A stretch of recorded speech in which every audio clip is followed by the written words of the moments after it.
तो hello innovators. आज की इस वीडियो में हम एनालिसिस ऑफ एल्गोरिथमिक एफिशिएंसी के बारे में पढ़ने जा रहे हैं। तो बिना टाइम वेस्ट किए चलते हैं अपनी आज की वीडियो में।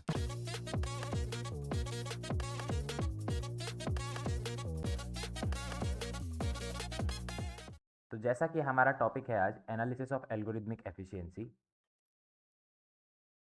आखिर एनालिसिस है क्या और हमें एनालिसिस करनी क्यों है, हम इस वीडियो में ये बात करने जा रहे हैं। तो सबसे पहले हम क्वेश्चन पूछते हैं खुद से, वाई, मतलब एनालिसिस ज़रूरी क्यों है।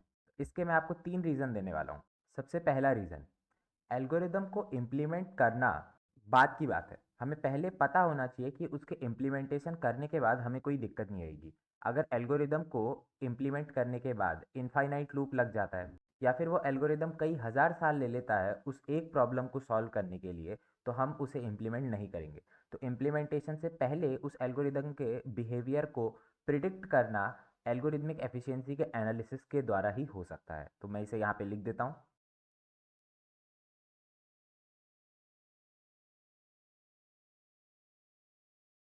आई होप आपको ये समझ आ गया होगा।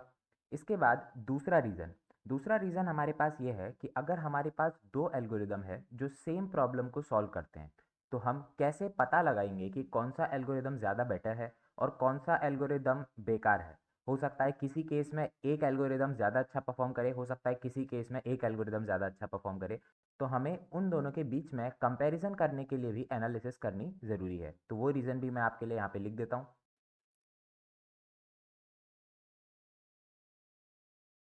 यहाँ पर ये जो मैंने स्पेसिफिक इनपुट लिखा है, इसका मतलब यही है जो मैं आपको बताना चाह रहा था कि किसी एक स्पेसिफिक इनपुट पे हो सकता है कोई एल्गोरिदम ज़्यादा अच्छा परफॉर्म करे और हो सकता है किसी दूसरे स्पेसिफिक इनपुट पे कोई दूसरा एल्गोरिदम ज़्यादा अच्छा परफॉर्म करे। ये आई होप आपको दूसरा पॉइंट भी समझ आ गया होगा। तीसरा रीज़न तीसरा रीज़न हमारे पास ये है कि अगर हमें किसी भी एल्गोरिदम की एफिशिएंसी को एनालाइज करना है तो हमें कई सारे फैक्टर्स के बारे में पढ़ना होगा। वो सारे फैक्टर्स क्या होते हैं और वो किस तरीके से हमारे एल्गोरिदम को अफेक्ट करते हैं, ये सब पढ़ने के लिए भी हमें एनालिसिस के बारे में जानना ज़रूरी है। तो वो पॉइंट भी मैं आपके लिए यहाँ पे लिख देता हूँ। ओके, तो आई होप आपको ये तीसरा पॉइंट भी समझ आ गया होगा। अब हम अपने अगले क्वेश्चन पे चलते हैं कि हम जो यहाँ पर इन फैक्टर्स की बात कर रहे हैं, किन फैक्टर्स पे एफिशिएंसी डिपेंड करती है, ये फैक्टर्स आखिर हैं क्या। तो ये मैं आपके लिए यहाँ अगले पेज पे लिखता हूँ। ओके, तो हमारे पास मैं आपको पॉइंट वाइज सारे फैक्टर बताऊंगा।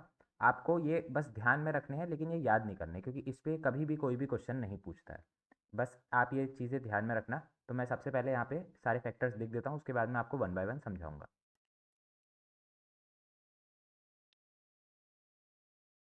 तो यहाँ पर मैंने टोटल 5 फैक्टर्स लिखे हैं। इसके अलावा भी कई सारे फैक्टर्स होते हैं, तो मैंने वैसे 4 ही फैक्टर्स लिखे हैं और 5वें पे मैंने अदर फैक्टर्स लिखा है। तो क्योंकि इन चारों के अलावा भी कई सारे फैक्टर्स होते हैं लेकिन मेजरली इन्हीं के बारे में हम बात करते हैं। तो सबसे पहला हमने क्या लिखा है, हमने लिखा है रिसोर्स एलोकेशन। रिसोर्स एलोकेशन का मतलब ये है कि जो भी आपके कंप्यूटर में ऑपरेटिंग सिस्टम है, उस ऑपरेटिंग सिस्टम में पहले से कुछ प्री डिफाइंड रूल्स होते हैं कि कोई भी रिसोर्स जितनी प्रोसेसेस आ रही हैं उनको कैसे एलोकेट होंगे। तो वो सारी चीज़ें हम ऑपरेटिंग सिस्टम में पढ़ते हैं, ये ऑपरेटिंग सिस्टम का टॉपिक है। लेकिन ये एक बहुत मेजर फैक्टर होता है कि कोई भी एल्गोरिदम उस कंप्यूटर पे कैसे काम करेगा। इसके अलावा जो दूसरा पॉइंट मैंने लिखा है ये है डिपेंडेंसीज। डिपेंडेंसीज मतलब ये है कि उस एल्गोरिदम को क्या क्या और चीज़ें चाहिए, जैसे कई सारी लाइब्रेरीज चाहिए हो सकती हैं, कई सारे फंक्शंस चाहिए हो सकते हैं और भी कई सारे डिफरेंट प्रोग्राम्स की ज़रूरत हो सकती है। तो वो किन की ज़रूरत है वो सारे भी उसके फैक्टर्स में गिने जाएंगे। इसके अलावा फैक्टर्स में स्पेसिफिक टेक्नोलॉजीज़ बहुत मेजर रोल अदा करती हैं। स्पेसिफिक टेक्नोलॉजीज़ का मतलब क्या है, जैसे अगर आप गेम्स वगैरह खेलते होंगे तो आपको जीपीयूज़ के बारे में पता होगा, ग्राफिक प्रोसेसिंग यूनिट। तो कैसे वो काम करते हैं वो सारी चीज़ें इस हम लेक्चर में नहीं देखेंगे। लेकिन हमें जनरली ये पता करना है कि क्योंकि वो कुछ एक स्पेसिफिक टास्क के लिए बनाए गए हैं, तो वो उस स्पेसिफिक टास्क को बहुत फास्ट करेंगे। अगर आपको पता होगा तो आपको अगर वही गेम खेलना है तो अगर आप सिर्फ सीपीयू से खेलेंगे तो वो उतना अच्छे से नहीं चलेगा।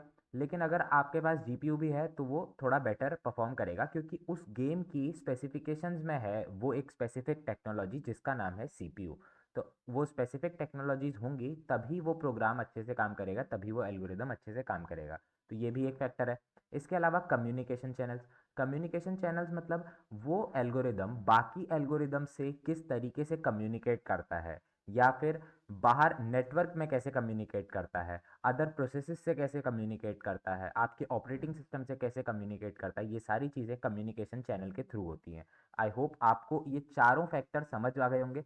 इसके अलावा भी कई सारे फैक्टर्स होते हैं, लेकिन उनको हम यहाँ पे नहीं पढ़ेंगे, और मैंने आपको स्टार्टिंग में ही बता दिया कि ये उतना इम्पॉर्टेंट टॉपिक नहीं है। लेकिन आपको बस ये ध्यान में रखना है कि ये आखिर काम कैसे कर रहा है और आपको पढ़ने की ज़रूरत क्यों है। अब मैं आपको बताता हूँ कि यहाँ पर ये सारे जो हैं ये सिस्टम वेरिएबल्स हैं या फिर सिस्टम डिपेंडेंट हैं। मैं यहाँ पे लिख देता हूँ आपके लिए। सिस्टम वेरिएबल्स का मतलब क्या है, ये सारी चीज़ें कंप्यूटर टू कंप्यूटर वेरी करेंगी। हो सकता है आपके कंप्यूटर में कोई अलग स्पेसिफिकेशन हो सकता है मेरे कंप्यूटर में कोई अलग स्पेसिफिकेशन हो। तो अगर हम इनके बेसिस पे किसी कंप्यूटर को तो अगर हम इनके बेसिस पे किसी एल्गोरिदम की एफिशिएंसी को डिफाइन करेंगे, तो वो कंप्यूटर टू कंप्यूटर उसकी एफिशिएंसी वेरी करेगी, लेकिन हम नहीं चाहते हैं। तो ये एक प्रॉब्लम है। आपको ये प्रॉब्लम समझ आई कि सिस्टम वेरिएबल से हम हट के किसी एफिशिएंसी के एनालिसिस को ढूंढना चाहते हैं। तो अब मैं इस प्रॉब्लम का सॉल्यूशन आपको देने जा रहा हूँ। तो हमारे पास इस प्रॉब्लम का ही सॉल्यूशन है एसिम्प्टोटिक एनालिसिस। सबसे पहले मैं इसकी डेफिनेशन लिख लेता हूँ आपके लिए, फिर मैं डेफिनेशन आपको वर्ड बाय वर्ड समझाऊंगा कि आखिर डेफिनेशन क्या कह रही है।